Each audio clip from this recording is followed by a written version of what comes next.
that is who you are. That is who you are. It's who you've always been. It's who you'll always be. Our way maker. Come on, let's declare, even when I don't see it. Even when I don't see it, you're working. Even when I don't feel it, you're working. You never stop, you never stop working. You never stop, you never stop working. Even when I don't see it, you're working. Even when I don't feel it, you're working. You never stop, you never stop working. You never stop, you never stop working. Even when I don't see it, you're working. Even when I don't feel it, you're working. You never stop, you never stop working. You never stop, you never stop working. Even when I don't see it, you're working. Even when I don't feel it, you're working. You never stop, you never stop working. You never stop, oh, 'cause you are waymaker, miracle worker, promise keeper, light in the darkness, my God, that is who you are. Oh, we declare you are waymaker, miracle worker, promise keeper, light in the darkness, my God. Oh, that is who you are. You are waymaker, miracle worker, promise keeper, light in the darkness, my God.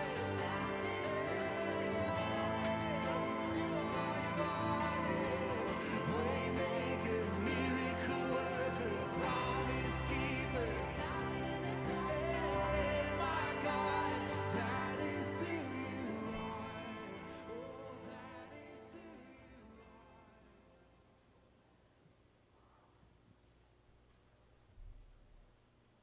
Graça e paz, família Ibage.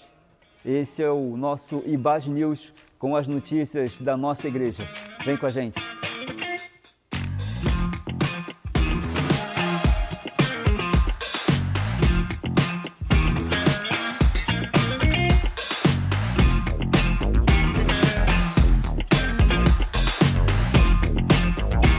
Nossa conferência teológica Eu Creio está a todo vapor. Próximo dia 30 de janeiro, receberemos Marcos Eberlin, que falará sobre Eu Creio na Criação. Domingo, de 10h30 ao meio-dia. Esperamos por você. Você sabe o que são as nossas quartas de comunhão? Um tempo inspirativo para partilharmos o nosso coração e olharmos aquilo que nós estamos vivendo à luz da Palavra de Deus. Nessa próxima quarta-feira, dia 26 de janeiro, às 19h30, trabalharemos o tema Começando Bem com Ousadia. Um tempo onde há muito temor, mas há a necessidade de nós continuarmos crendo, ousando, investindo e trabalhando no reino de Deus. Deus te abençoe abundantemente. Atenção, jovens e adolescentes. Haverá o nosso retiro espiritual no período de carnaval. Dos dias 26 de fevereiro ao dia 1º de março, nós esperamos vocês para um tempo de comunhão, um tempo de graça, um tempo de misericórdia e favor, experimentado pela nossa juventude. Você pode fazer ainda suas inscrições no nosso balcão de recepção, sempre que nós terminarmos as nossas celebrações. Nós esperamos por vocês para viver esse novo de Deus. Ministério Desperta Débora. Mães de joelhos, filhos de pé. Próximo dia 4 de fevereiro, reunidos as irmãs estarão às 19h30 para celebrar um tempo maravilhoso com um tema muito oportuno. Querida mamãe, se eu fosse você, eu não ficaria de fora. Dia 4 de fevereiro, 19h30, esperamos por você. Dia 5 de fevereiro, 19h30, teremos o nosso primeiro culto em Libras desse ano, com grandes expectativas no nosso coração acerca daquilo que Deus irá realizar em nossa comunidade surda. Nós esperamos você. Envie um convite, traga um amigo e venha participar conosco. A nossa escola bíblica discipuladora retornará às suas atividades no dia 6 de fevereiro, às 9 da manhã. Nós estaremos estudando sobre Examinai as Escrituras, um tema maravilhoso, oportuno e um tempo preparado pelo Senhor para que possamos mergulhar no conhecimento da Palavra de Deus. Não se esqueça, coloque na sua agenda, 6 de fevereiro, 9 da manhã. Esperamos vocês. Dia 6 de fevereiro, 9 horas da manhã, marque essa data. 6 de fevereiro, domingo, 9 da manhã. Retornaremos com a nossa escola bíblica discipuladora. E temos uma novidade. Teremos uma classe presencial para a nossa comunidade surda. Que maravilha! Vem participar com a gente. Queridos, nós queríamos fortalecer com vocês um pedido que já temos feito. Por gentileza, durante as nossas celebrações, mantenha para sua preservação e de todos que estão ao seu redor o uso contínuo de máscaras. Isso beneficia você, beneficia nós e mantemos a integridade da saúde da nossa comunidade de fé. Salmo 118, verso 24. Este é o dia que o Senhor nos fez. Regozijemo-nos e alegremo-nos nele. Teremos nesse dia uma linda, uma maravilhosa oportunidade de celebrarmos ao Senhor. Você que está conosco aqui, quer online, quer presencialmente, você é muito bem-vindo. Que Deus nos abençoe nesse dia, enche o nosso coração e nos conduza em graça, misericórdia e favor. Deus te abençoe.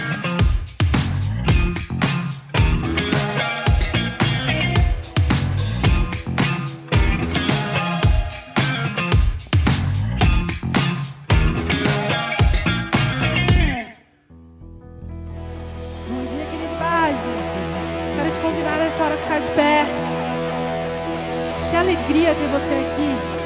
Que alegria ter você aqui para a gente adorar o nosso Deus, para a gente exaltar o nome do Senhor juntos, amém?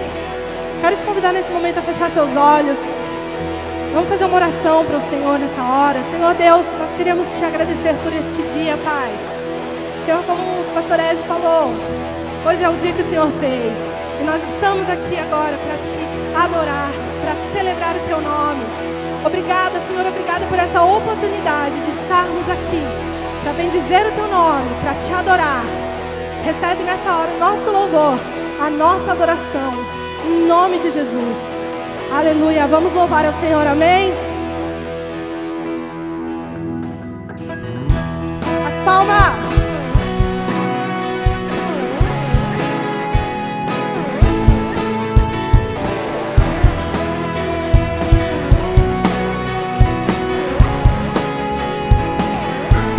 Declare assim: renda-te perante os homens, perante tudo. Que o universo seja minha testemunha. Vou erguer perante o teu trono a minha adoração, levar com ela toda a minha gratidão. Senhor, és o motivo da minha alegria. Deus meu, és o caminho distante do mundo. Vou te alegrar com meu louvor, eu quero te tocar. Com meu amor, poder te abraçar, sentir o teu pulsar, teu coração bater ao meu. Vou te alegrar com meu louvor, eu quero te tocar. Com meu amor, poder te abraçar, sentir o teu pulsar, teu coração bater ao meu. Me rendo a ti perante os homens, perante tudo. Quero que o universo seja minha testemunha. Vou erguer perante o teu trono a minha adoração e levar com ela toda a minha gratidão. Senhor, és o motivo da minha alegria. Deus meu, és o caminho distante do mundo. Eu vou te alegrar com meu louvor, eu quero te tocar com meu amor, poder te abraçar, sentir o teu pulsar, teu coração bater ao meu. Vou te alegrar com meu louvor, eu quero te tocar com meu amor, poder te abraçar, sentir o teu pulsar, teu coração bater ao meu.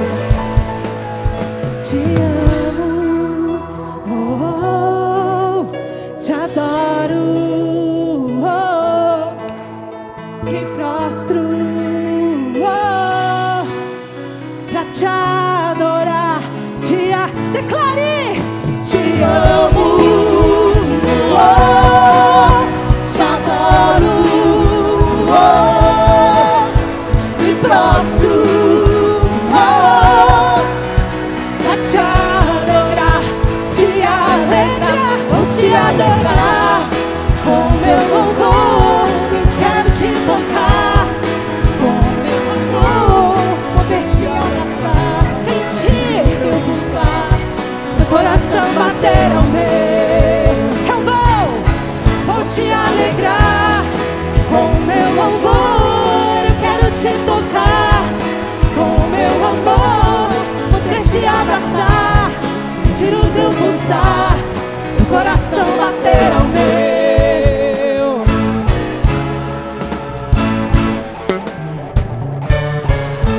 Aleluia! Aleluia! Aplaudimos ao Senhor. Aleluia! Como é bom poder louvar o Senhor, amém? Como é bom poder exaltar o nome dEle. E sabe de uma coisa? O Senhor move montanhas por você e por mim. O Senhor, Ele é capaz de mover o céu e a terra, de mover montanhas por nós. Então nessa noite declare isso com todo o teu coração, amém? Oh Senhor,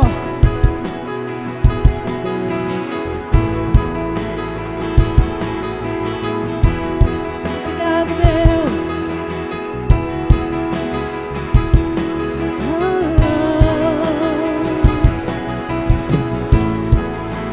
Todos necessitam de um amor perfeito, perdão e compaixão. Todos necessitam de graça e esperança, de um Deus que salva. Declare,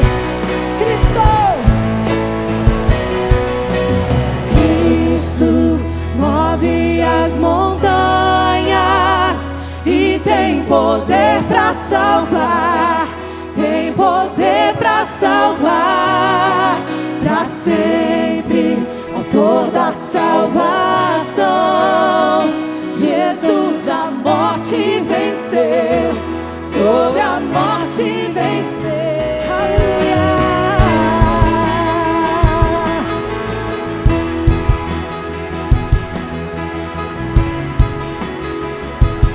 Ele te aceita com medos, falhas e temores. Declare. Aceitas com meus medos, falhas e temores. Enche o meu viver, a minha vida entrego pra seguir teus passos. Eu me rendo a ti, me rendo.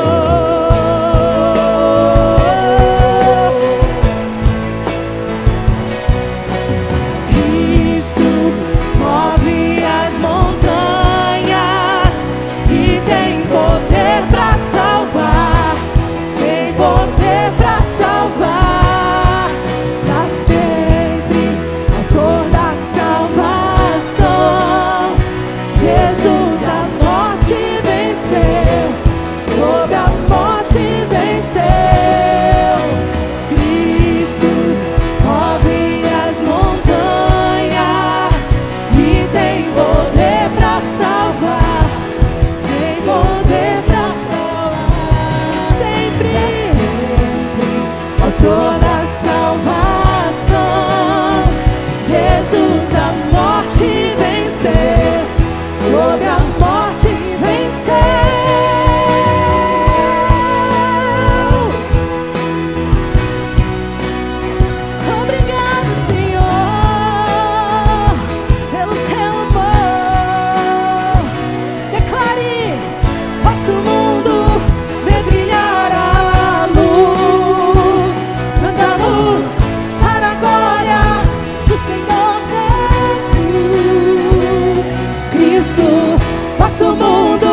e tem poder pra salvar, tem poder pra salvar, pra sempre, autor da salvação.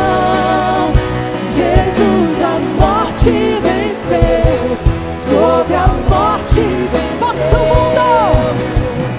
Nosso mundo vê brilhar a luz, cantamos para a glória do Senhor Jesus.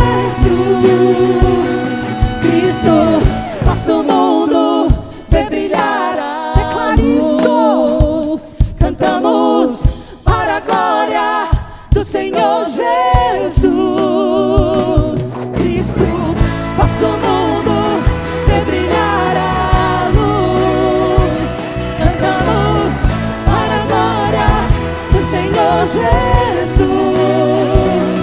Cristo, nosso mundo vê brilhar a luz, cantamos para a glória do Senhor Jesus.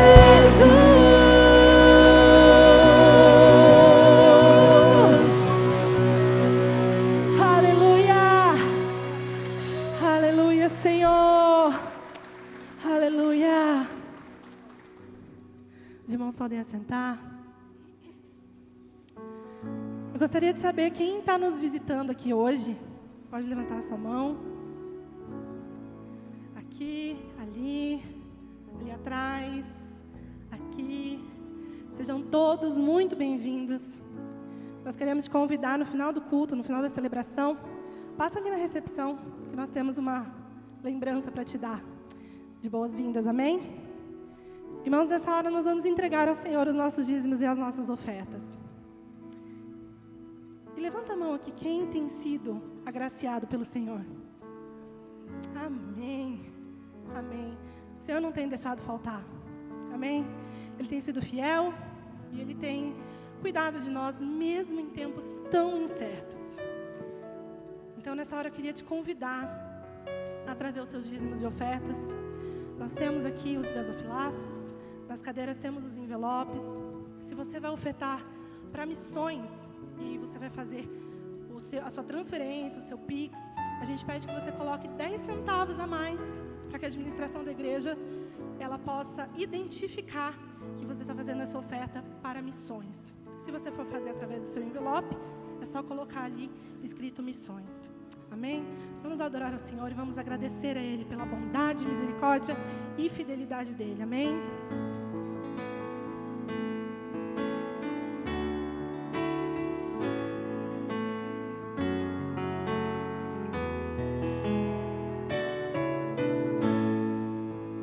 Rei do meu coração, seja o monte pra onde vou, a fonte de onde bebo, ó minha canção. Rei do meu coração, seja a sombra que me cobre, razão da minha vida, ó minha canção. Tu és bom, bom,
Senhor.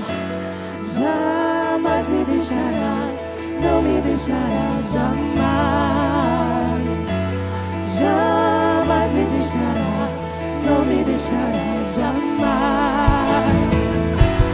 Jamais me deixarás, não me deixarás, jamais. Jamais. Se você puder nessa hora, se levanta e declara ao Senhor que Ele é bom. Tu és bom. Oh, oh,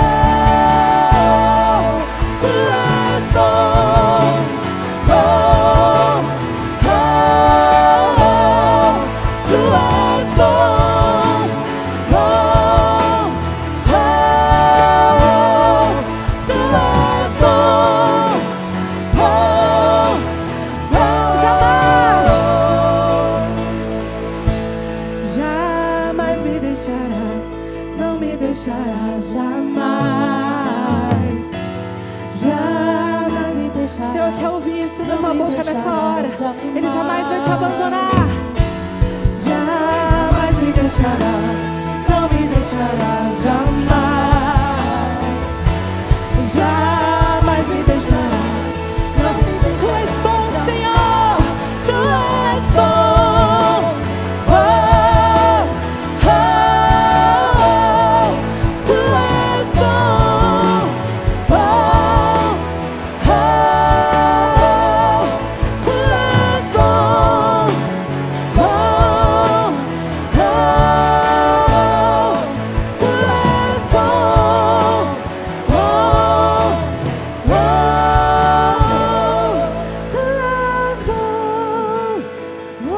Oh, oh,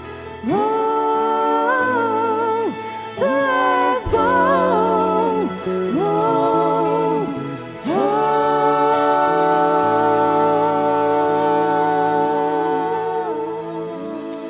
Aleluia, aleluia. Os irmãos podem assentar. Amém, Senhor. Amém. Agradecemos.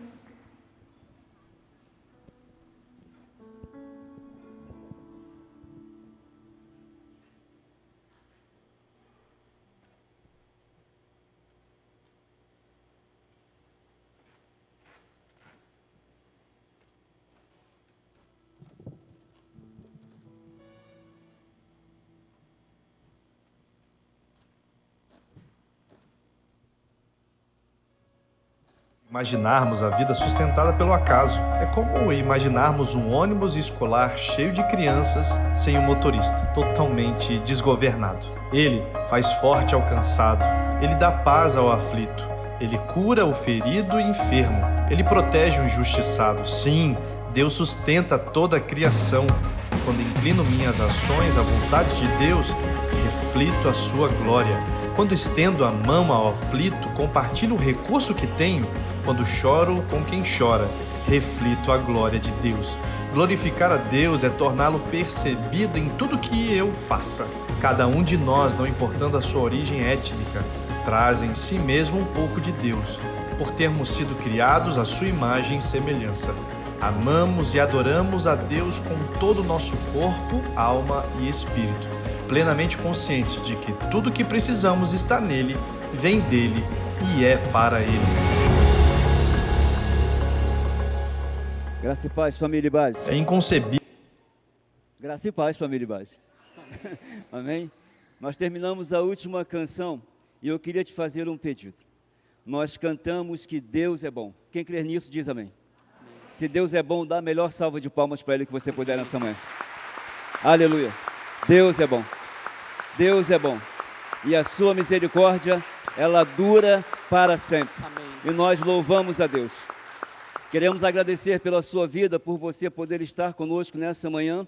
Continuamos a nossa série de conferência e hoje eu tenho o privilégio de receber o meu amigo pastor Daniel Simões, da Igreja Batista Memorial, logo ali em Osasco, um querido, alguém que eu desenvolvo amizade, alguém por quem eu detenho um grande respeito, um homem que tem os pés na terra e o coração no céu.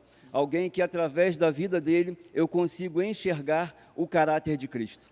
Daniel está conosco nessa manhã e ele vai falar sobre um assunto extremamente relevante, extremamente importante. Mateus capítulo 22, versículo 29 diz: errais não conhecendo nem as Escrituras e nem o poder de Deus. Dani vai trabalhar nessa manhã sobre esse poder da palavra, da ação da palavra em nós, na nossa vida, e o poder transformador que ela exerce em cada um de nós. Dani, seja muito bem-vindo. Muito obrigado. Que Deus te abençoe, que Deus te use com poder e autoridade, como sempre tem feito. O Dani está acompanhado da esposa Carol. Fala assim, Carolzinha, por favor, ali, ó. À minha esquerda ali está a Carolzinha, esposo do Daniel. Seja muito bem-vindo. Leve o nosso abraço para a equipe pastoral da Igreja Batista e Memorial ali em Osasco. Eu queria orar com você e colocar a sua vida diante do Senhor. Pai, em nome de Jesus Cristo, nós queremos nessa manhã, como comunidade de fé, colocar diante do Senhor a vida, o coração e todo o ser do pastor Daniel Simões. Deus, use o seu servo como o Senhor tem feito até aqui, com poder, graça, misericórdia e favor. Que as palavras que saírem dos seus lábios, vindas do seu coração, sejam aquelas que na semente do Evangelho, através dela, foram plantados. Deus, muito obrigado. Que nós saiamos daqui no dia de hoje, assim como foi na semana anterior e nas anteriores também, edificados. Que nós saiamos daqui com uma mensagem do Evangelho plantada, semeada no nosso coração e que nós possamos vivê-la diariamente. Nós agradecemos pela vida do pastor Daniel, pelo seu ministério, ali naquela comunidade que nós tanto amamos. Que o Senhor o abençoe, que o Senhor o guarde nessa manhã, que o Senhor o use como instrumento do seu favor. E fazemos assim essa oração em concordância, como Igreja de Cristo nessa terra. E o fazemos em nome e por amor a Jesus Cristo. Se você concorda, você diz amém. Seja bem-vindo, pastor. Obrigado, pastor, pelo carinho. Pastor Ézio tem uma representatividade gigante na minha vida. Eu e a Carol, nós começamos assim ali aquela olhada assim, quando numa viagem missionária, pastor Ézio era pastor ali em Pindamonhangaba, e foi quando o nosso relacionamento começou. Então ele tem uma participação muito significativa na nossa vida. Então para mim é uma alegria estar com vocês aqui nessa comunidade. Vocês sabem, eu conheço a IBAGE, não é de hoje. Eu, embora hoje more em São Paulo, eu sou de São Sebastião, aqui no litoral norte de São Paulo, pertinho daqui de São José. E a IBAGE é uma igreja muito querida já há muitos anos. Pastor Marcos Davi também é um amigo querido, alguém por quem nós nutrimos um intenso respeito. E eu brinco que quando alguma família da nossa igreja muda para São José, eu brinco com eles assim: olha, vocês têm que ir para a IBAGE, porque a IBAGE é a Memorial lá em São José, porque as igrejas são muito parecidas. E eu tenho então a alegria de hoje poder abrir a palavra, partilhar com vocês. Eu espero que a gente consiga juntos caminhar rumo àquilo que Deus tem para nós nessa manhã.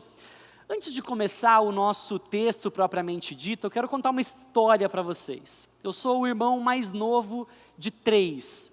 O meu irmão do meio é 4 anos mais velho que eu, e o meu irmão mais velho é 6 anos mais velho que eu. A minha tia conta que quando eu nasci, ela foi na nossa casa conversar com os meus irmãos. Minha mãe estava ainda no hospital comigo, e essa minha tia virou para o meu irmão do meio, que é o Rafael. Meu irmão mais velho é o Henrique. Ela perguntou para o Rafael assim: Rafael, você quer ter um irmãozinho? E aí o Rafael parou assim, pensou um pouco, aí olhou para o Henrique e falou assim: olha, se o Henrique quiser, eu também quiseu.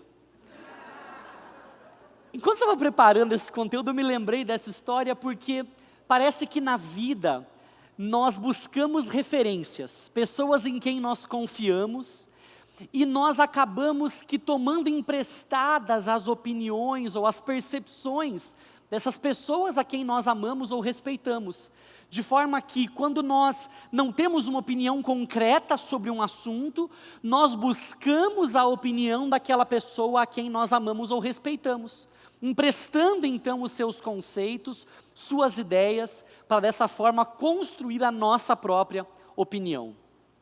Hoje nós vamos afirmar uma crença. Nós vamos dizer que nós cremos nas Escrituras. Eu creio nas Escrituras.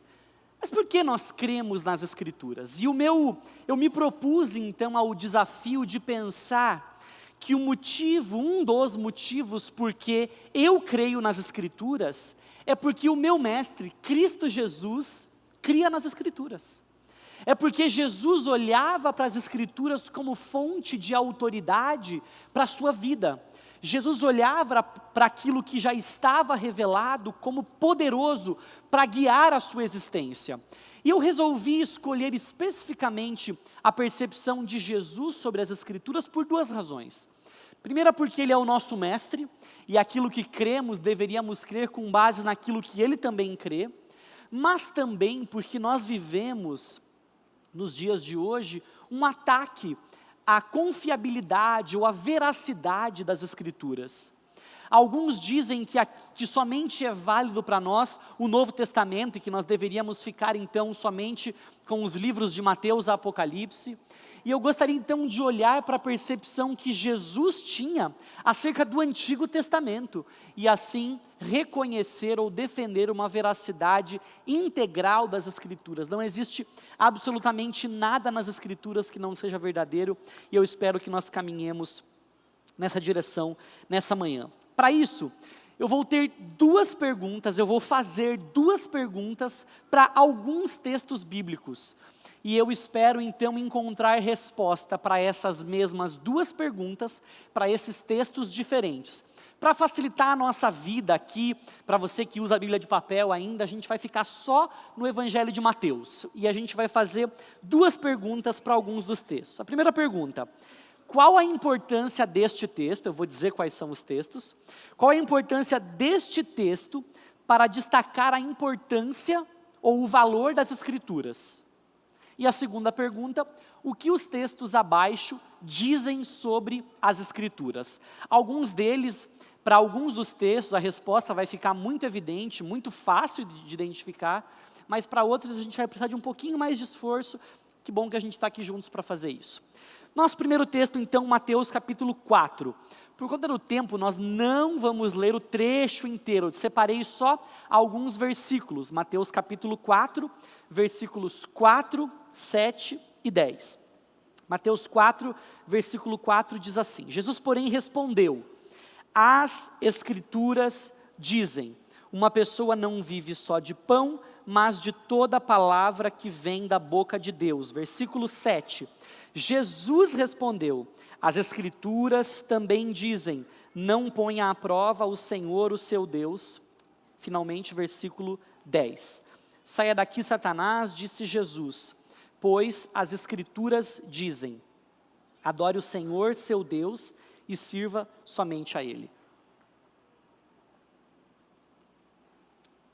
Nossas duas perguntas: qual a importância desses 3 versículos para destacar o valor das Escrituras? E o que os textos abaixo dizem sobre as Escrituras? Nessa passagem está muito claro um texto já conhecido por nós, na tentação de Jesus, quando Satanás tenta ludibriar Jesus, tenta enganar Jesus. Jesus vai o tempo inteiro respondendo com uma porção das Escrituras. Mas um detalhe chama a minha atenção nesse texto. A língua grega, que é a língua em que o Novo Testamento foi escrito, é uma língua muito semelhante à língua portuguesa. Semelhante, mas não igual, ela tem algumas diferenças. A principal diferença talvez seja o objetivo do uso dos tempos verbais. Em língua portuguesa nós temos o passado, o presente e o futuro, e os tempos verbais indicam exatamente a ocasião, ou quando uma ação ou uma condição do verbo acontece. Se eu digo eu caminhei, foi algo do passado, eu caminho, algo que está acontecendo, eu caminharei, algo do futuro. No entanto, a língua grega, ela usa os tempos verbais de forma diferente, tentando apresentar um aspecto da ação. Ela não está tão preocupada com o tempo que a ação acontece, se é algo do passado, do presente ou do futuro, mas ela está mais preocupada em destacar a qualidade, a maneira como a ação acontece. A língua, o tempo verbal funciona de forma muito parecida com o advérbio na língua portuguesa, com exceção do tempo presente. O tempo presente, ele destaca uma ação, o tempo perfeito, que é o tempo que destaca uma ação que aconteceu num passado, mas tem os seus efeitos reverberando ainda hoje. Nesses 3 versículos que nós lemos, eu estou lendo na NVT, ele diz: as Escrituras dizem, as Escrituras dizem, as Escrituras dizem. A palavra que foi traduzida como dizem é a palavra gegraptai, que no grego significa escrito. Em algumas versões mais antigas foi traduzido como está escrito. E o que é interessante? Quando o evangelista Mateus foi registrar essa resposta de Jesus, ele decidiu se atentar para o fato de usar um verbo que desse a entender que as palavras, que aquilo que está escrito não é algo que foi escrito. Ele não usou um passado simplesmente, como se algo tivesse sido escrito no passado e lá no passado tivesse ficado. Mas ele diz algo como está escrito. Ou seja, uma ação que, embora tenha acontecido no passado, tem a sua permanência, tem o seu eco de influência reverberando ainda hoje, ou ainda na ocasião em que foi escrito.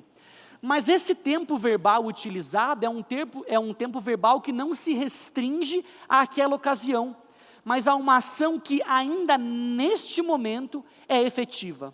Ou seja, na percepção de Mateus, aquela fala, os textos bíblicos aos quais Jesus recorre, eram textos que não somente foram escritos no passado, mas permaneciam com o seu valor na ocasião em que foram escritos, na ocasião em que foram lidos por Jesus, ou proferidos por Jesus, e na ocasião em que nós, agora, tantos anos depois, abrimos o mesmo texto. Ou seja, a autoridade estava presente na ocasião da escrita, na ocasião do proferir pela boca de Jesus, e neste momento, quando nós abrimos, a mesma autoridade se faz presente.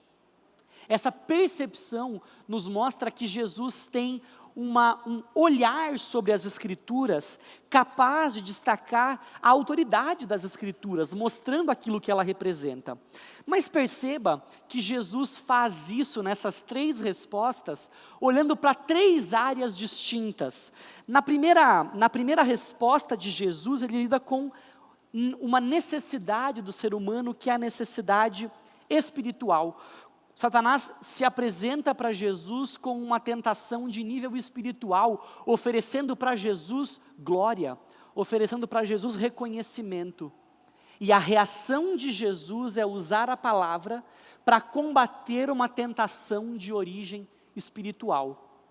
No 2º versículo, Satanás se apresenta para Jesus com uma tentação de natureza emocional, oferecendo proteção. Todos nós queremos proteção. Muitos dos irmãos aqui moram em condomínios com muros altos. Esses muros altos são a representação de um anseio por proteção. Nós andamos com os vidros dos nossos carros levantados, muitas vezes por causa do ar-condicionado, mas muitas outras vezes por conta do medo do assalto. Por quê? Porque nós temos em nós um anseio por proteção. Satanás vai neste anseio e oferece para Jesus proteção, uma tentação de ordem emocional.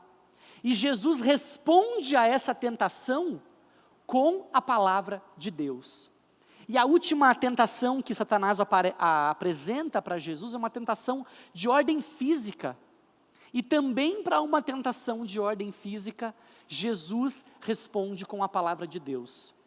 Isso mostra que Jesus tinha uma convicção acerca das Escrituras, de que elas eram poderosas e suficientes para atuar em nossa vida, em questões de ordem espiritual, de ordem emocional e também de ordem física.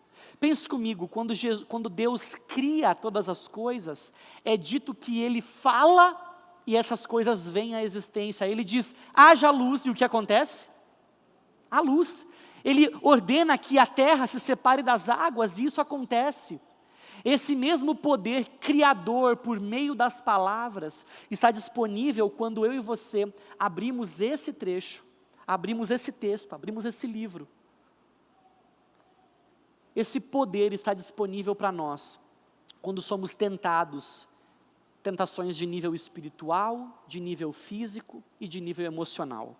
Esse texto, então, destaca para nós a autoridade, a aplicabilidade e a atualidade constante das Escrituras. Ou seja, as Escrituras têm poder, elas são aplicáveis a toda a vida e elas são atuais. As Escrituras estão disponíveis para hoje. Todas as vezes que nós olhamos para as Escrituras e não encontramos uma resposta adequada, isso se refere à nossa limitação ao fazer as perguntas para as Escrituras, e não à limitação das Escrituras. Dessa forma, nós, os intérpretes das Escrituras, deveríamos crescer na capacidade de ler a Bíblia, e não questionar a autoridade ou o poder das Escrituras. Vamos para mais um texto e assim seguir um pouco a nossa exposição. Vamos para Mateus capítulo 10, agora versículo 15. Mateus 10, 15. Você percebe que Jesus tinha essa confiança sobre as Escrituras? Se Jesus cria assim nas Escrituras, eu creio que você também deveria crer nas Escrituras. Mateus 10, 15 e depois Mateus 11, de 23 a 24. 10, 15 diz assim: Eu lhes digo a verdade, no dia do juízo, as cidades perversas de Sodoma e Gomorra serão tratadas com menos rigor do que essa cidade. Agora capítulo 11, versículos 23 e 24. E você, Cafarnaum, será elevada até o céu? Não, descerá até o lugar dos mortos. Porque se na cidade de Sodoma tivessem sido realizados os milagres que realizei em você, ela estaria de pé ainda hoje. Eu lhes digo que no dia do juízo, Sodoma será tratada com menos rigor do que você. Vamos voltar então para as nossas duas perguntas que nós temos que fazer para estes textos bíblicos.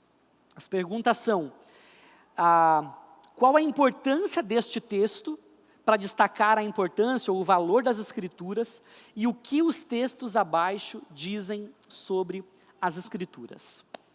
Aqui a gente está diante de um desafio um pouquinho maior, mas eu sugiro então que nós olhemos um pouco para trás e tragamos à nossa memória aquilo que aconteceu em Sodoma e em Gomorra. Por que Sodoma e Gomorra? Sobre essas cidades, o livro de Gênesis afirma ser um local de satisfação irrestrita e imediata de prazeres. Ezequiel, o profeta Ezequiel vai dizer que Sodoma foi destruída por conta da sua arrogância e do seu orgulho e da indiferença às necessidades das pessoas. Os eventos que são narrados acerca de Sodoma e Gomorra estão longe de serem eventos simples, eventos plausíveis, eventos lógicos ou conhecidos nossos. Você vai se lembrar que antes um pouquinho da narrativa sobre a destruição de Sodoma e Gomorra, nós encontramos Abraão barganhando com Deus. Você se lembra?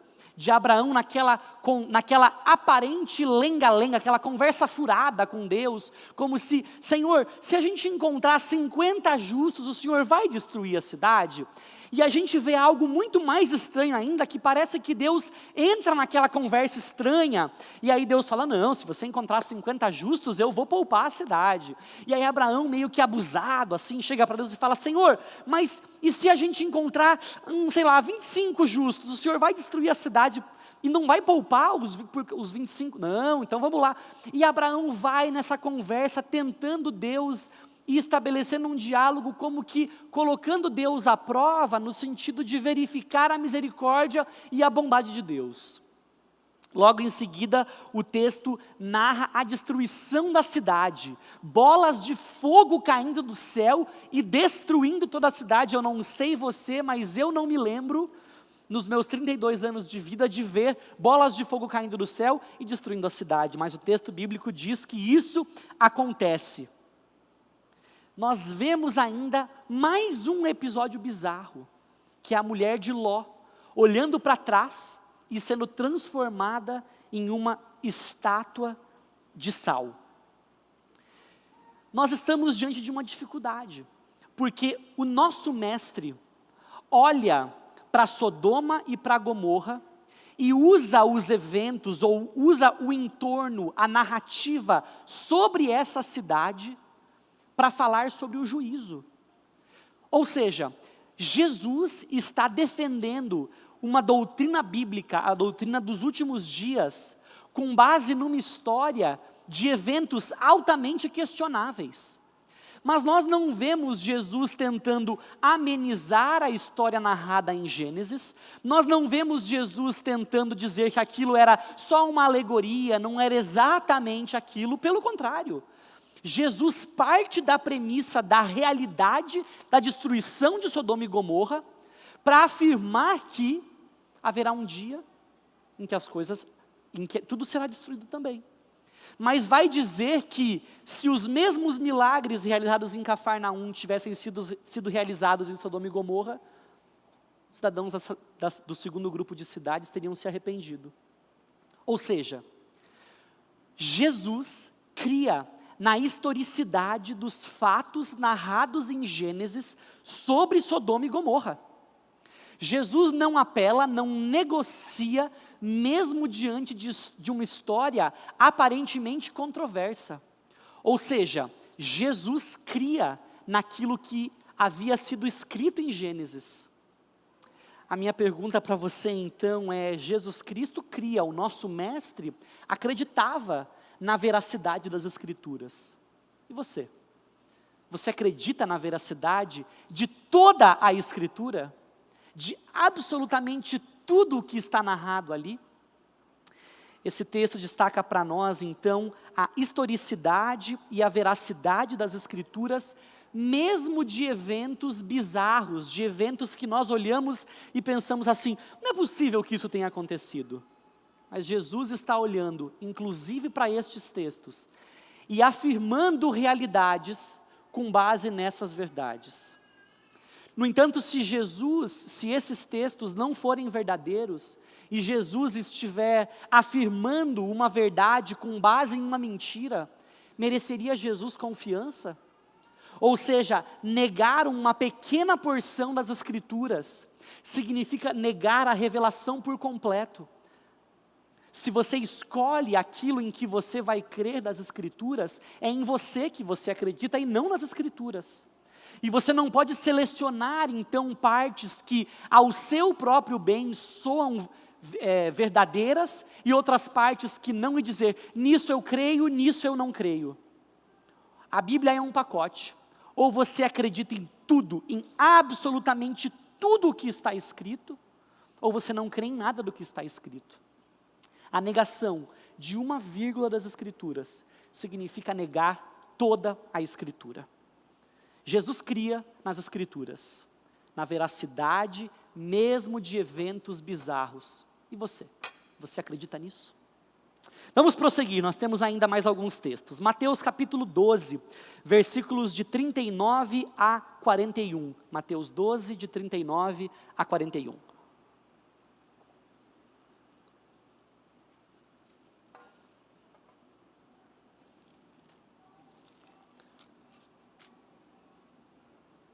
É dito assim: Jesus, porém, respondeu: vocês pedem um sinal, porque são uma geração perversa e adúltera. Mas o único sinal que lhes darei será o do profeta Jonas. Pois assim como Jonas passou 3 dias e 3 noites no ventre do grande peixe, o Filho do Homem ficará 3 dias e 3 noites no coração da terra. No dia do juízo, os habitantes de Nínive se levantarão contra esta geração e a condenarão, pois eles se arrependeram de seus pecados quando ouviram a mensagem anunciada por Jonas. E vocês têm à sua frente alguém maior do que Jonas. Vamos voltar para a nossa pergunta norteadora, nossas 2 perguntas. Qual a importância desse texto, do texto que nós lemos agora, para destacar o valor das Escrituras? Ou o que os textos que nós lemos agora dizem sobre as Escrituras? Vamos começar desmistificando alguns detalhes, ou percebendo alguns detalhes sobre o texto. O primeiro deles é que Jesus chama de perverso e adúltero, alguém que exige sinal para crer. Você consegue perceber o escândalo que há por trás dessa afirmação, especialmente nos dias de hoje? Jesus chama, ele diz que uma geração perversa e adúltera se levanta pedindo um sinal. Pedir sinal para crer nos torna perversos e adúlteros. Basta que você ligue a sua TV em um desses canais com programações ditas evangélicas, e o que você mais vai ver são pessoas reivindicando de Deus sinais. São pessoas fazendo prova com Deus, colocando Deus contra a parede, como se Deus tivesse a obrigação de atender às nossas demandas. Sinal para crer. Jesus chama de perverso e adúltero aquele que exige algo assim. Mas o texto ainda mostra para nós um detalhe interessante. Você sabe que o apóstolo Paulo disse que se Cristo Jesus não ressuscitou, vã é a nossa fé, vã é a nossa pregação. Ou seja, a ressurreição de Cristo Jesus é a doutrina mais fundamental da fé cristã. Se nós não crêssemos na ressurreição, esse momento aqui juntos não faria nenhum sentido. E nós estamos vendo Jesus aqui então, neste momento, afirmando a doutrina mais importante da fé cristã, com base no livro mais estranho das Escrituras, no livro bíblico que tem sido mais alvo de ataques das Escrituras, que é o livro de Jonas. É dito que é mentira que Jonas foi engolido pelo peixe, é dito que é mentira aquela história da árvore que seca. Os detalhes que cercam o livro de Jonas são altamente atacados e questionados pela ciência moderna e muitas vezes por muitos pastores. Há muitos teólogos que afirmam que o livro de Jonas é somente uma alegoria, é um livro de representações, é um livro como se fosse uma historinha para crianças. Você vai se lembrar, Jonas é enviado para pregar na cidade de Nínive, e nós muitas vezes olhamos para a desobediência de Jonas e pensamos, puxa, Jonas é muito maluco, como que ele não foi obedecer a Deus? Mas a história nos mostra, não a narrativa bíblica, mas a história registrada nos mostra que o povo de Nínive era um povo perverso. As cidades da época, elas tinham muros, e esses muros, eles eram muros altos, e eram as fortificações da cidade, as defesas da cidade. O povo de Nínive, eles pegavam os seus prisioneiros de guerra, e eles introduziam pelo ânus dos prisioneiros de guerra, os troncos das árvores, que vinham até a boca dessas pessoas. E esses troncos eram colocados na frente da cidade, como se fossem os seus muros, para que as pessoas em volta olhassem para Nínive e ficassem chocadas com aquela imagem, e assim temessem aquela cidade. É para esse grupo de pessoas que Deus envia Jonas para pregar. E não somente pregar, Deus envia Jonas para dizer que eles deveriam se arrepender. Você imagina o motivo do medo de Jonas? Eu não sei se eu não teria tido a mesma postura de Jonas. O texto de Jonas, o livro de Jonas, narra o episódio dele sendo engolido por um grande peixe, e ali ficando por alguns dias, em seguida sendo vomitado por esse peixe, indo pregar para essa cidade, e o texto narra algo nunca antes narrado na história das Escrituras, que é um arrependimento coletivo, um arrependimento de proporção geral. Toda aquela região se arrependeu dos seus pecados. Nenhum missionário foi tão bem sucedido na história de toda a Bíblia como Jonas. O único registro desse período, do período da Assíria, do ano de 750, está narrado na história, mas não é narrado um arrependimento coletivo. Seria muito interessante se no futuro, em algum momento, fosse encontrado algum registro que afirmasse isso, mas nós não temos. O que nós temos é a narrativa bíblica, e depois temos o nosso mestre olhando para esse evento, olhando para essa narrativa e baseando a doutrina da ressurreição em um evento bizarro, em um evento questionado pela ciência, questionado pela história, questionado por alguns teólogos e por muitos pastores. Mas um evento crido e confiado pelo nosso Mestre, Cristo Jesus. Esse texto, essa história destaca para nós a historicidade e a veracidade das Escrituras. De novo, mesmo de eventos tidos como bizarros. Jesus cria nisso. Jesus acreditava nisso. A pergunta que fica para você então é: você acredita nisso? Nós vamos ainda para mais um texto. Mateus capítulo 19, versículos de 4 a 5. Mateus 19, de 4 a 5.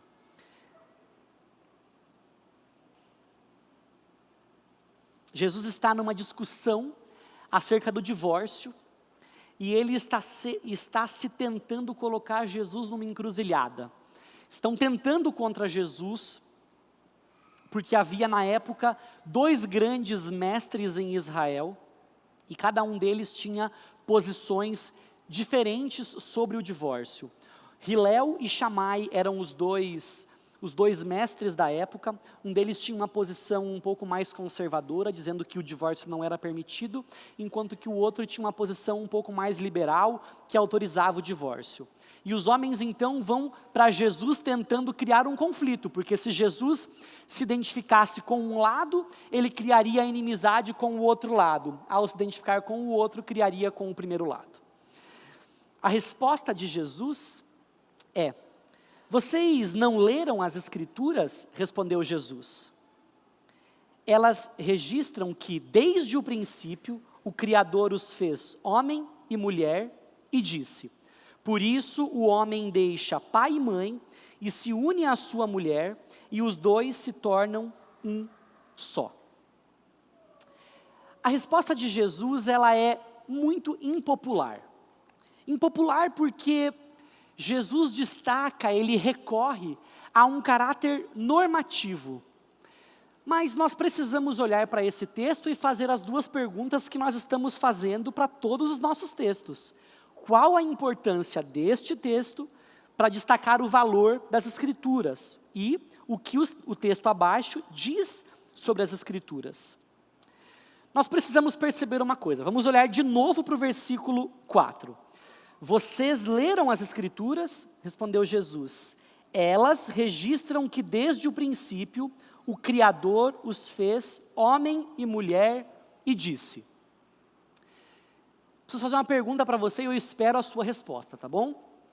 O final do versículo é e disse. Quem disse? Vamos ler de novo o texto e eu espero que você me responda. Quem disse? O texto vai dizer algo em seguida, e disse, e está lá o que é dito. Quem disse? Versículo 4. Respondeu Jesus, elas registram que, desde o princípio, o Criador os fez homem e mulher, e disse, por isso o homem deixa seu pai e sua mãe, o texto continua. Quem disse? Quem? O Criador, não é? O texto começa dizendo, o Criador os fez homem e mulher e disse. Ou seja, o mesmo sujeito, o Criador, fez homem e mulher e disse. E ele continua dizendo o que o Criador disse. Muito bem. Vamos para Gênesis 2, 24 agora, e vamos verificar se é exatamente isso. Gênesis 2, 24. Vamos olhar o versículo 23, na verdade. Finalmente, exclamou o homem, esta é osso dos meus ossos e carne da minha carne. Será chamada mulher, porque foi tirada do homem. Versículo 24. Por isso o homem deixa pai e mãe e se une à sua mulher, e os dois se tornam um só. O homem e a mulher estavam nus, mas não sentiam vergonha. Quem disse isso? Moisés. Quem escreveu o livro de Gênesis foi Moisés. E você tem momentos em que Moisés está narrando o que aconteceu, e momentos em que Moisés está comentando o que aconteceu. Então, no início do texto, Moisés está narrando o que o homem disse. Finalmente, exclamou o homem, esta é osso dos meus ossos e carne da minha carne, será chamada mulher porque foi tirada do homem. Versículo 24, Moisés faz um comentário sobre a fala de Adão. Qual é o comentário? Por isso o homem deixa pai e mãe e se une à sua mulher e os dois se tornam um só.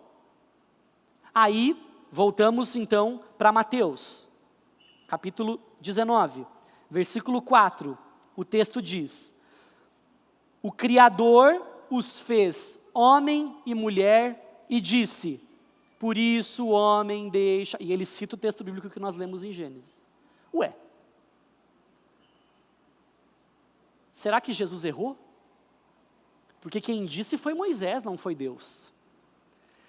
Será que Jesus cometeu um equívoco aqui, estava ali meio empolgado e falou que foi Deus que falou, uma coisa que na verdade não foi Deus que falou? Se Jesus errou ao olhar para esse texto bíblico ou ao interpretar este texto bíblico, será que nós deveríamos confiar em qualquer outra interpretação de Jesus sobre algum texto bíblico? Porque se ele é passível de erro em um texto, por que não seria em outro texto? Talvez alguns questionariam a autoridade de Jesus, mas o que nós vemos aqui é a convicção de Jesus sobre a autoria do texto bíblico. Moisés era o autor com A minúsculo, mas o autor com A maiúsculo era Deus. Ou seja, aquilo que Moisés havia escrito sob inspiração, sob direção do próprio Deus. De modo que aquilo que havia sido registrado por Moisés era a palavra de Deus. Moisés era, na ocasião em que escrevia, a mão que Deus estava usando para falar com o povo. De forma que, ao olhar para uma palavra de Moisés registrada na Escritura, isso era o mesmo que dizer Deus falou. Essa era a convicção de Jesus sobre o texto bíblico. Mesmo quando um homem falava, para Jesus não era como se fosse simplesmente um homem falando. Na realidade, era Deus falando por intermédio da boca ou da escrita daqueles que Ele escolheu usar para alcançar esse propósito. Esse texto, então, destaca para nós a autoridade e a origem divina perpétua das Escrituras. Ou seja, o conteúdo bíblico do passado continua reverberando ainda hoje no presente. Por quê? Porque ele tem a sua origem em Deus. Nenhuma profecia, nenhuma palavra de Deus tem origem na vontade humana. Pelo contrário, homens falaram da parte de Deus, movidos pelo Espírito. Sempre que você abre um texto bíblico, você tem acesso à voz de Deus. Vamos para o nosso penúltimo texto de hoje. Mateus capítulo 23, versículo 35. Mateus 23, 35. O texto diz o seguinte: como resultado, vocês serão responsabilizados pelo assassinato de todos os justos, de todos os justos de todos os tempos, desde o assassinato do justo Abel até o de Zacarias, filho de Baraquias, que vocês mataram no templo entre o santuário e o altar. O que esse texto diz para a gente sobre as Escrituras? O que esse texto tem a dizer sobre a autoridade, sobre o valor da Bíblia? Esse texto é um texto difícil, porque ele mostra para nós uma espécie de solidariedade genealógica. O que é isso? Como se pessoas repetissem os erros dos seus antecessores. Isso é diferente do que tem sido chamado de maldição hereditária. Maldição hereditária seria algo como que uma definição de futuro irrevogável. Isso não existe. As Escrituras dizem que Deus visita com bondade muito mais gerações. O que o texto está mostrando aqui é o ensino passado de uma geração a outra. É uma geração que nega os feitos de Deus, que resiste a Deus. Como resultado, a próxima geração nega e resiste os feitos de Deus. E assim isso vai acontecendo com os demais. Ele vai dizer então que, assim como no passado as pessoas rejeitaram os profetas, naquela ocasião rejeitando Jesus, eles eram culpados, assim como os irmãos do passado eram culpados por terem rejeitado os profetas. Jesus vai mostrar que a mesma postura do povo que rejeitava Deus ao rejeitar os profetas, era recorrente quando eles rejeitavam Deus, rejeitando Jesus. Mas o que chama a minha atenção é que Jesus cita 2 homens, Abel e Zacarias. Aparentemente, Jesus poderia escolher qualquer pessoa para exemplificar, qualquer pessoa que havia sido morta, para exemplificar esse aspecto de condenação. No entanto, ele escolhe Abel. E você sabe, a história de Abel é narrada em qual livro bíblico? No livro de Gênesis. A história de Zacarias, no entanto, não é narrada no livro de Zacarias, que está também no Antigo Testamento. Ela é narrada no 2º livro de Crônicas. Essa história está lá registradinha, capítulo 24, versículo 22, do livro de 2º Crônicas. Aparentemente, a gente olha para isso hoje e fala, tá bom, Jesus pegou um livro, um exemplo de Gênesis e um exemplo de 2º Crônicas. Mas Jesus foi um pouquinho mais estratégico. Você sabe que a nossa Bíblia, essa Bíblia que nós temos em mãos, ela não foi organizada em ordem cronológica. Ela foi organizada por gênero literário. Então você olha lá, Gênesis, Êxodo, Levítico, Números, Deuteronômio. Isso é o Pentateuco, é um gênero literário, e eles agruparam esses livros bíblicos. Agruparam os profetas menores, que são os profetas cujos livros são mais curtinhos. Agruparam os profetas maiores, cujos livros são maiores. Ou seja, agruparam os livros de inspiração, de poesia, salmos, provérbios, cantares, eclesiastes. Então, essa foi a didática escolhida para agrupar os livros bíblicos. Mas isso não está em ordem cronológica. Se nós fôssemos organizar os livros bíblicos em ordem cronológica, o último livro bíblico da Torá, que era o livro que Jesus tinha, que era o texto bíblico que circulava na época, que estava disponível na sinagoga, o primeiro livro bíblico seria Gênesis, e o último livro bíblico seria 2º Crônicas. O que Jesus faz então? Ele resgata o exemplo do primeiro livro bíblico e um exemplo do último livro bíblico disponível a eles. Aqui, literalmente, Abel e Zacarias, ele está destacando que de A a Z, todas as histórias das Escrituras são verdadeiras.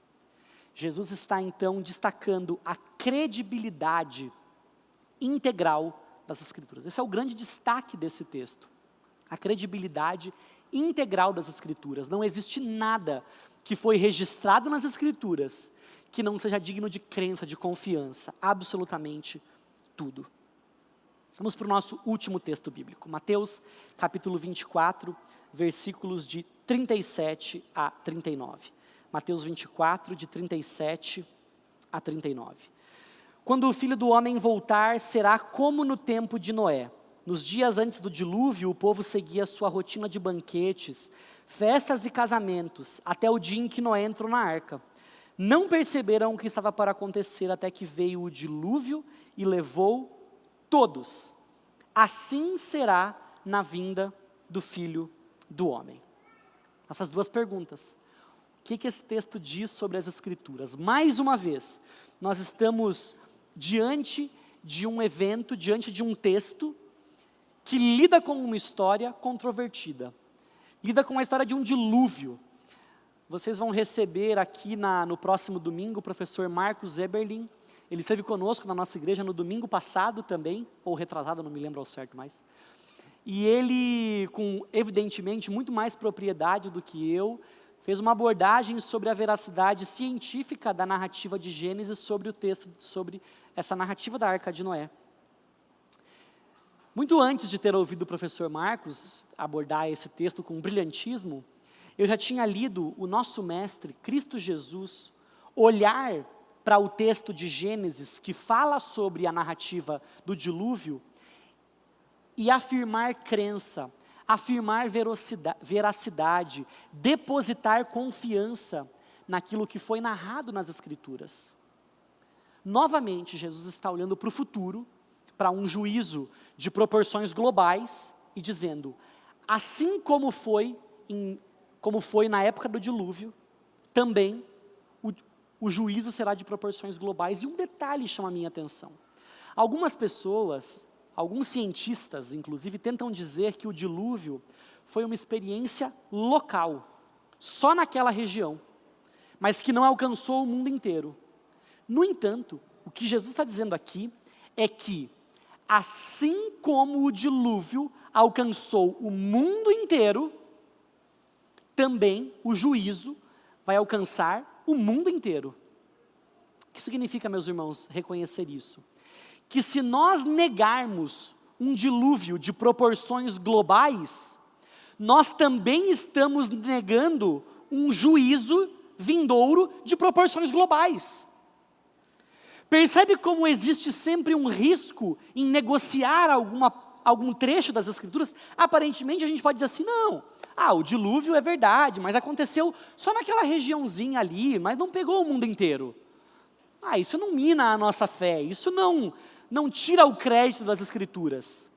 Mas Jesus está aqui olhando e dizendo, não, assim como o dilúvio foi global, o juízo vindouro também será global. E se você nega um dilúvio global, você nega um juízo vindouro global também. Meus irmãos, as Escrituras não foram colocadas de forma solta.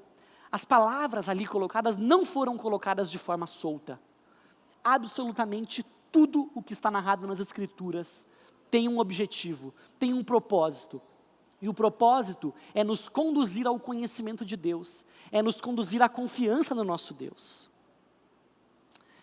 Você sabe que a postura de um cristão diligente no estudo da palavra, muitas vezes é chamada de bitola. Esse cara é um bitolado, lê a Bíblia, crê na Bíblia. Ou uma espécie de confiança exagerada. Isso seria verdade, se o objeto do nosso estudo não merecesse nossa confiança. Bitola é quando você crê em algo que não merece sua confiança. Nós não somos bitolados. O que nós temos é uma devoção consciente por algo que se provou verdadeiro. Jesus cria nas Escrituras. Jesus cria na inspiração, na autoridade, na veracidade das Escrituras. Toda a Escritura. A sua única alternativa de fé é crer, assim como o seu mestre creu. Que esses textos bíblicos hoje tenham movido o seu coração, instigado você a permanecer crendo e amando o nosso Senhor e amando a sua palavra, de forma que ela domine sua vida, que ela leia você e que você a leia todos os dias também. Vamos falar com Deus mais uma vez? Pai querido, nós estamos diante da tua verdade. O Senhor poderia ter decidido se revelar de muitas formas, mas o Senhor decidiu deixar para nós disponível um texto, um livro, de modo que é teu desejo que nós cresçamos no conhecimento do Senhor por meio deste recurso. Então, inspira, instiga, move o nosso coração, Deus, para seguir crendo em Ti, para prosseguir com um coração devoto ao Senhor, por meio da Tua revelação que está na Tua palavra. Desperta o nosso coração para crer em Ti todos os dias, para crer em Tua verdade todos os dias, em nome de Jesus. Amém. Que Deus abençoe você e desperte em seu coração um compromisso genuíno, constante com a palavra dEle. Amém. Vamos louvar o Senhor nessa última canção. Eu queria te convidar a ficar de pé. essa palavra possa mesmo semear no nosso coração, possa dar lindos frutos, amém? Vamos declarar que não há outro como o Senhor, que Ele é o Alfa, o Ômega, o início, o fim, Ele é tudo para nós. Senhor, Tu és, Pai, Tu és. Não há outro como Tu, Pai.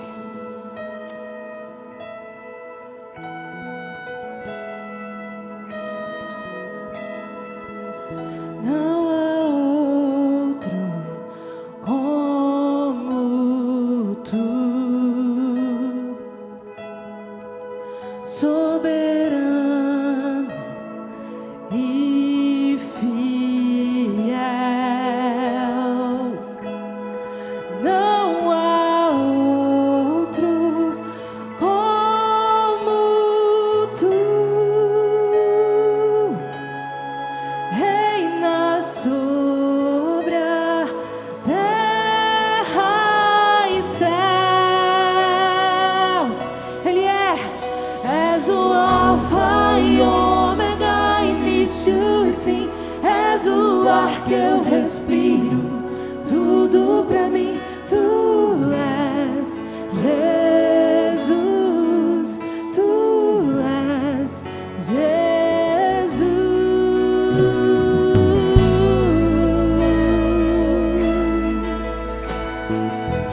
Te adoramos, Deus,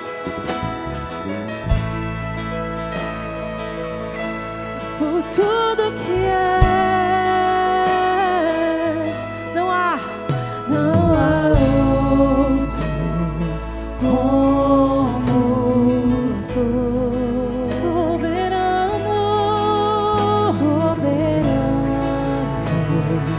e fiel.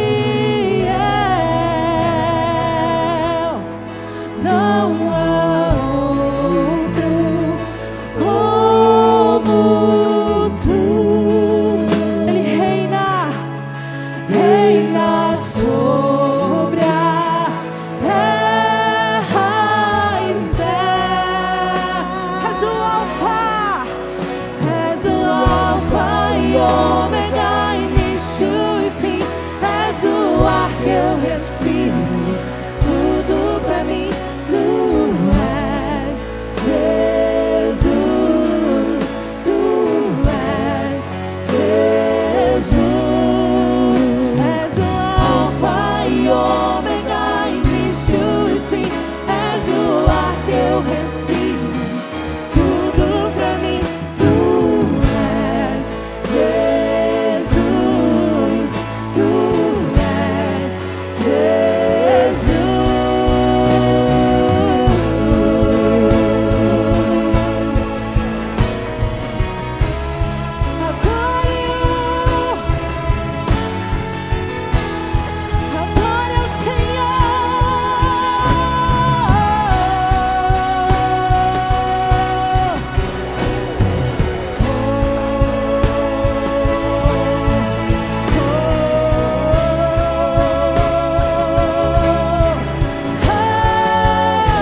Meus irmãos, 2 Timóteo 3,16 diz que toda escritura é inspirada por Deus.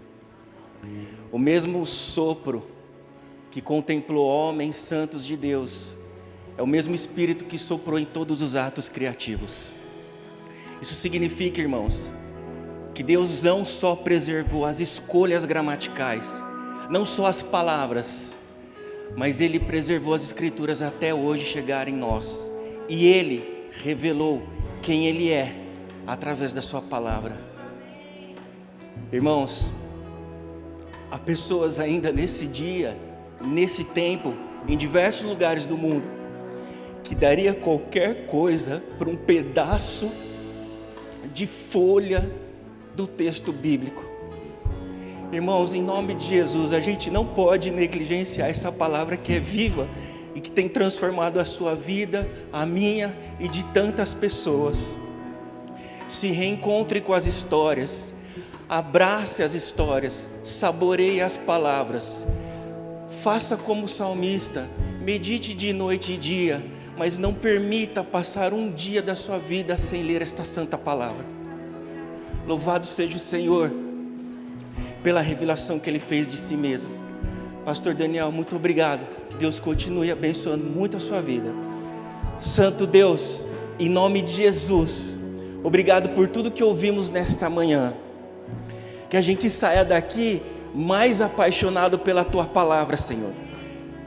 Ó Deus, que a IBAGE seja uma igreja que deseja a palavra do Senhor em todos os momentos.